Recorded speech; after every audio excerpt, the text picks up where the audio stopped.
उधर लक्की की बात सुनते ही काशीनाथ जी ने रुस्तम दांगी को फोन लगा दिया था और इधर कोयल के दोस्त प्रशांत के पिता ने भी उसकी मदद करने की ठान ली थी। प्रशांत के पिता जयेश ने कोयल की मदद करने के लिए इसलिए हाँ कर दी थी क्योंकि Delhi trade and merchant union के अध्यक्ष चेतन मित्तल उनके स्कूल के खास दोस्त थे। अगर चेतन मित्तल ने इस मामले में क्रांति रायजादा को फोन भी कर दिया तो कोयल की सारी मुश्किल एक ही बार में हल हो जाती। इस वक्त चेतन मित्तल अपनी कंपनी में किसी विदेशी क्लाइंट के साथ एक डील साइन करने में जुटे हुए थे। इस क्लाइंट ने न सिर्फ चेतन मित्तल की कंपनी को बल्कि दिल्ली के हर छोटे बड़े व्यापारी को ढेर सारा फायदा होने वाला था। पूरा सौदा लगभग 1500 करोड़ रुपए का था। जब यह मीटिंग चल ही रही थी कि तभी चेतन मित्तल के कॉन्फ्रेंस रूम का दरवाजा खुला और उनका सेक्रेटरी हॉल के अंदर आ गया। इस तरह से अपने सेक्रेटरी को बीच में घुसते देखकर चेतन मित्तल को बहुत गुस्सा आ रहा था। उसके आने की वजह से बाकी लोग भी परेशान हो रहे थे। उनकी नजर में यह बहुत ही बुरा व्यवहार था। सेक्रेटरी भी इस बात को अच्छे से जानता था, मगर फिर भी उसके पास अंदर आने के अलावा और कोई चारा नहीं था। सर,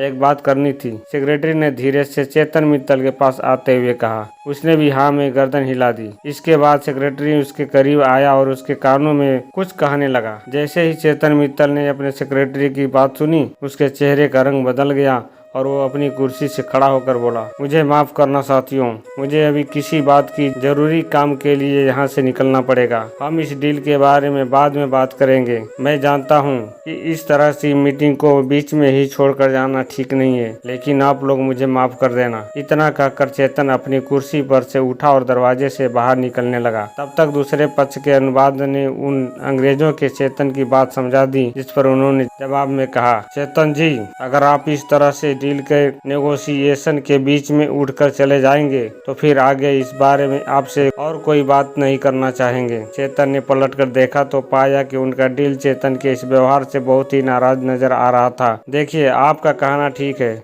लेकिन फिर भी इस वक्त मुझे जाना पड़ेगा। आगे जैसा आप लोगों को ठीक लगे, चेतन ने कहा और वहां से निकल गया। उसके सेक्रेटरी ने उसके कान में यह कहा था कि उसे अभी अभी रुस्तम डांगी का फोन आया था और उसने लाइन ग्रुप और कोयल ग्रुप के बीच में जो विवाद था उसे सुलझाने के लिए चेतन मित्तल को याद किया था।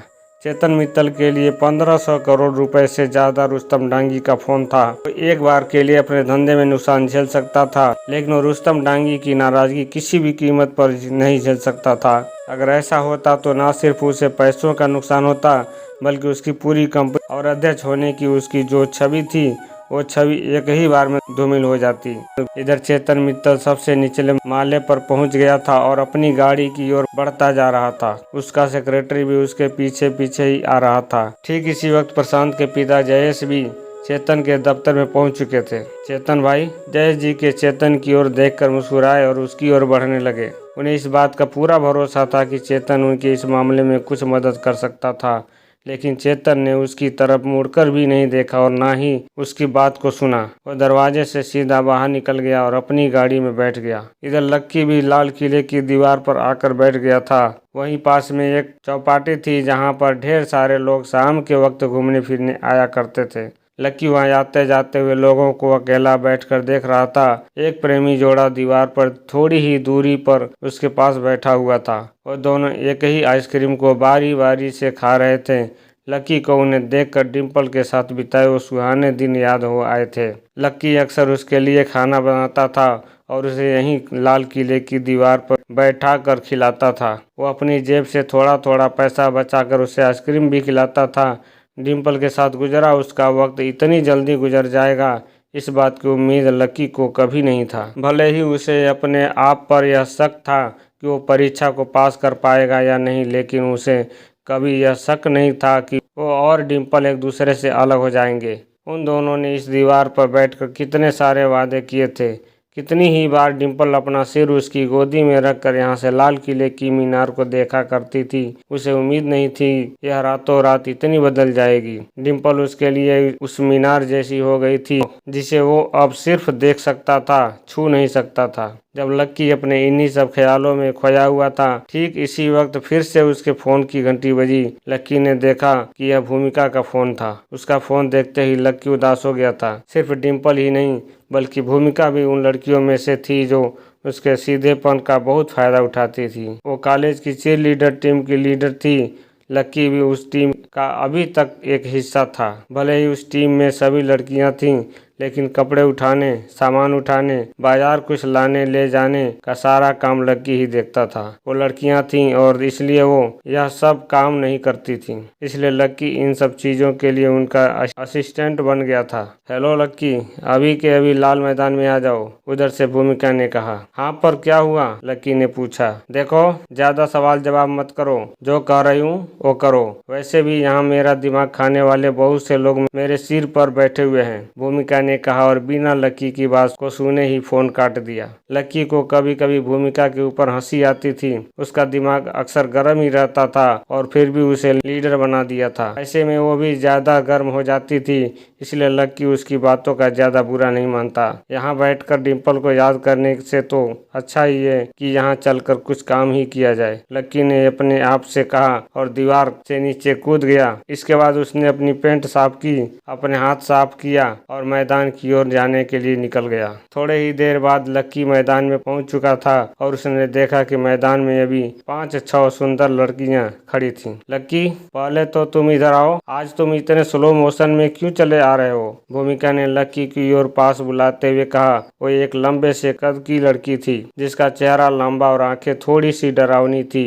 हर वक्त उसका दिमाग गर्म होने की वजह से उसकी बाहें हमेशा तनी हुई रहती थीं। इससे पहले कि लक्की कोई जवाब दे पाता, भूमिका ने अपनी जेब से 100 रुपए का नोट निकाला और बोली, आओ, मेरी सभी साथियों के लिए पानी की बोतल ले आ जाओ। अरे, यह तुम मुझे फोन पर नहीं बता सकती थी? अगर तुम पहले ही बोल देती तो मैं पहले ही लेकर आ जाता। अब फिर से इतना आओ, इतना जाओ, लक्की ने कहा। अच्छा, तो तुम लीडर को सामने से जवाब दोगे?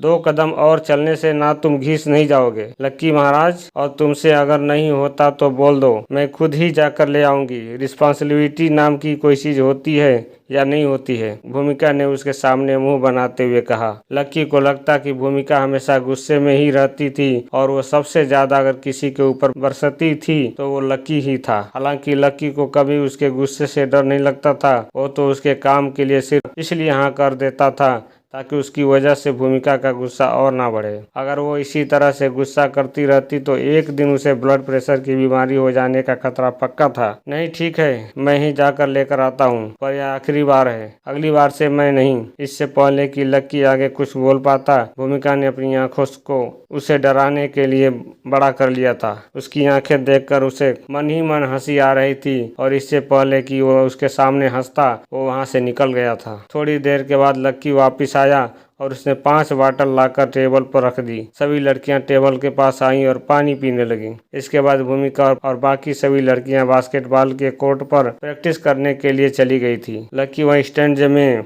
बैठकर उन्हें देख रहा था।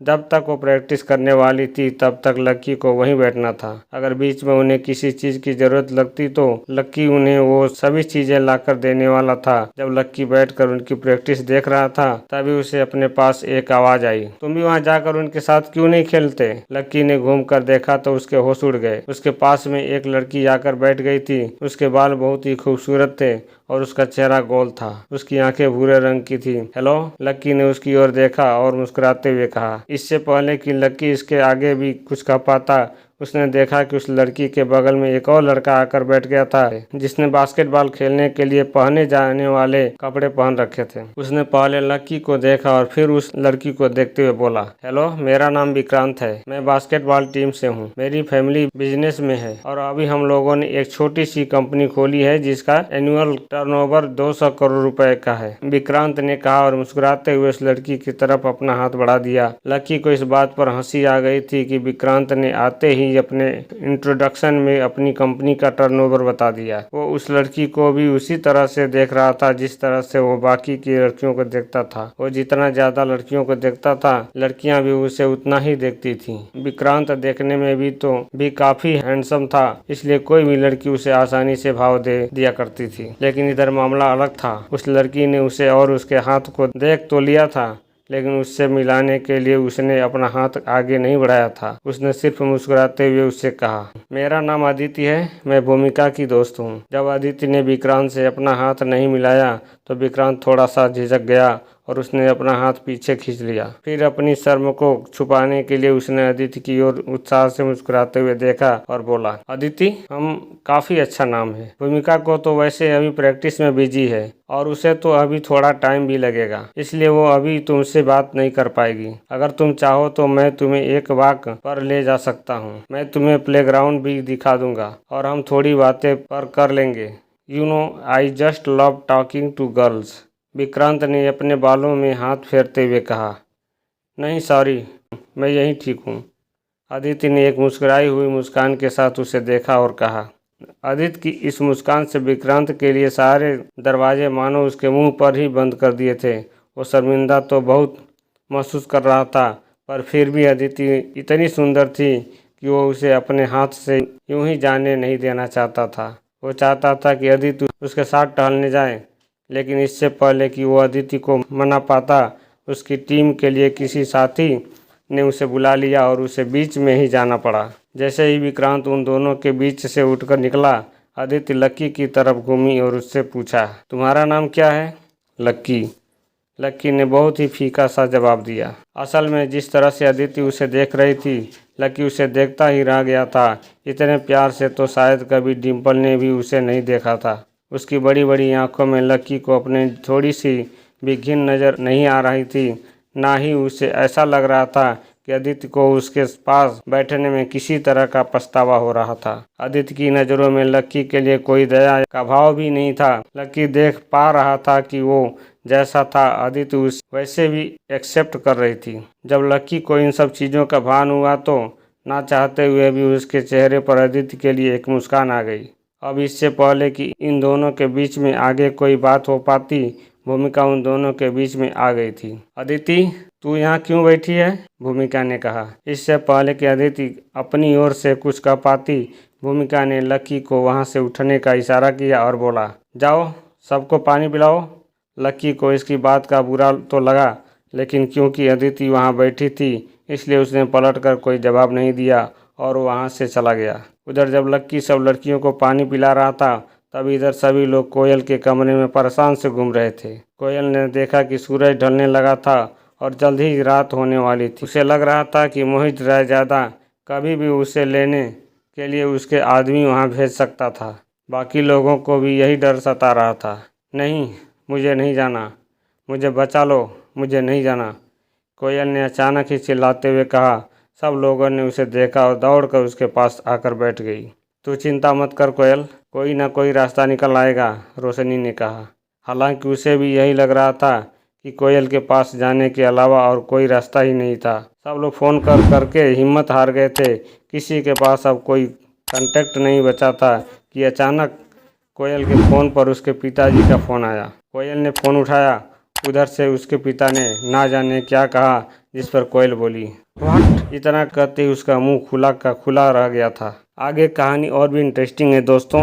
इस कहानी को देखने के लिए वीडियो को लाइक करें, चैनल को सब्सक्राइब करें और बेल वाला आइकन को दबा के ज़रूर रखें, ताकि आगे आने वाली कहानी आपको मिलती रहें। पूरा वीडियो देखने के लिए आप सबको बहुत बहुत धन्यवाद। आपका दिन शुभ हो।